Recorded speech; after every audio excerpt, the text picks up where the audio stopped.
Hello. So, I was checking out the news today and I saw something very interesting.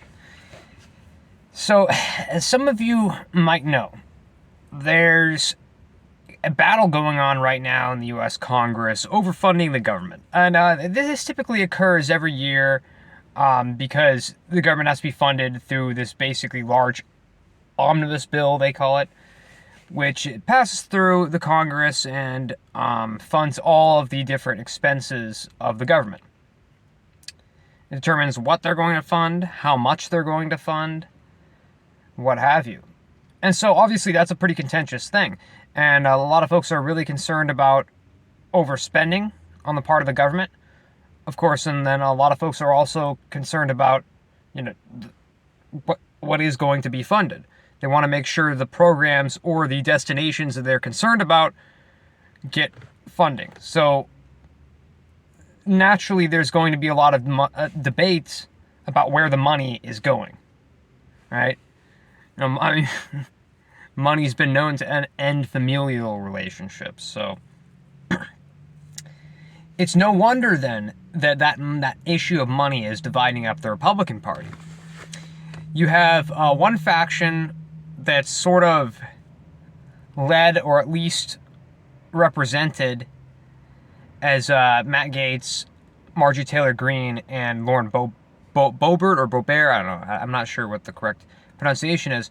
Then you have those three as the three poster children to that faction. But in reality, there's about 25 or so congressmen in the Republican side, or congressmen and congresswomen, who are not willing to vote for any sort of bill unless it has the desired amount of spending cuts that they want.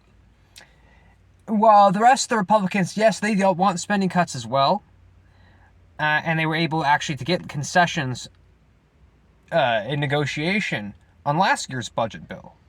Concessions in terms of spending cuts they desired. And so they're trying to pull a similar thing this year, but ultimately have the mindset that they know they're going to have to compromise. But again, so one side wants to make a compromise bill where they're, again, actually trying to make spending cuts, but still they're trying to avoid cutting enough that would inevitably get it killed in the Senate or on Joe Biden's desk. So it's somewhat of a more pragmatic strategy on that faction. But so both are trying to come together and reconcile those perspectives, just within the Republican Party. And obviously any budget bill would need to get Democrat support later on. So that brings us to today. So they had figured, okay, well, it looks like we're not going to be able to come up with a budget that's actually going to be able to pass and get enough votes yet. But, if the government's shut down, people don't get their paychecks who are on the government payroll. Foremost among these people are soldiers. And it's a pretty bad look for congressmen when they start getting the soldiers calling, their district, their representative on the phone going, hey, where's my paycheck? Can you guys get a deal going, please? I have to pay rent. So they wanted to do what's known as a continuing resolution.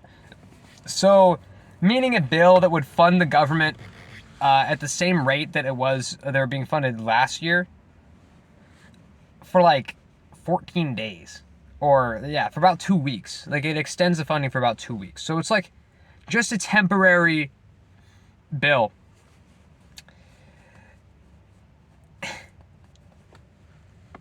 So, the vote for that failed several times, actually. But eventually,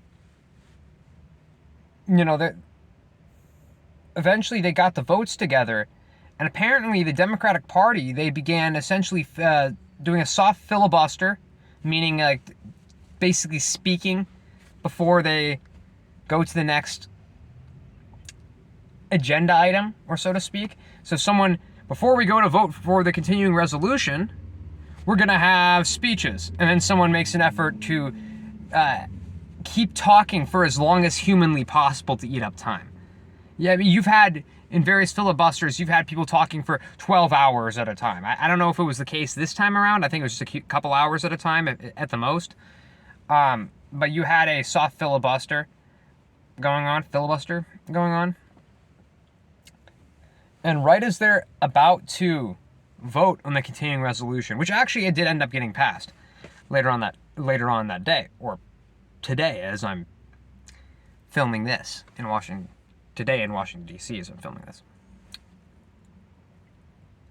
But what happened next was that Jamaal Bowman, a representative from New York's 16th congressional district, I believe, which is sort of the area north of the Bronx, north of New York City, includes like Yonkers, White Plains, that sort of area.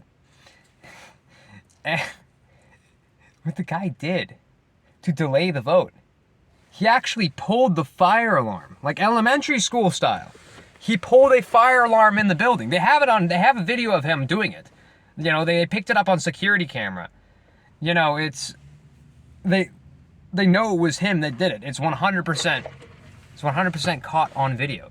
And I don't really understand how he thought he was going to get away with that. I mean, they have security cameras in these buildings, you know. And so, it's amazing, though, to me. He pulled the fire alarm to stop a vote to fund the government. Think about that. Meanwhile, you have the Democratic Party messaging to the public, shouting from the rooftops on every media outlet imaginable. You have them stating over and over again that the Republicans are going to shut down the government. This is the Republican shutdown. Apparently today they were even wearing pins that said no Republican shutdown on their chests. You know, like a little pin you attach right there. So that's the foot they want to present to the public. That we're against the shutdown and the Republicans want to shut down the government.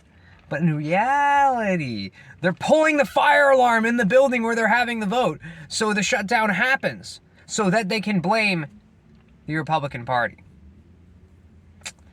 It's a pretty huge optical disaster what's happened here with Jamaal Bowman, not just for himself. You know, there's calls for him now to actually be expelled from the House. And I think there's some likelihood of that occurring because, believe it or not, falsely pulling a fire alarm is actually a federal offense. It's a federal crime. And it's not normally one we'd think of because most people who do that sort of thing are kids. You know, the best part, though, to me was Jamaal Bowman responded to this. So, if you're caught on video having done this, what do you say? What are you going to say? I just dropped my car. Yeah, anyway, so what are you going to say? He says, I didn't realize that it would set off a building-wide alarm that would cause everybody to have to be evacuated. What the fuck is happening?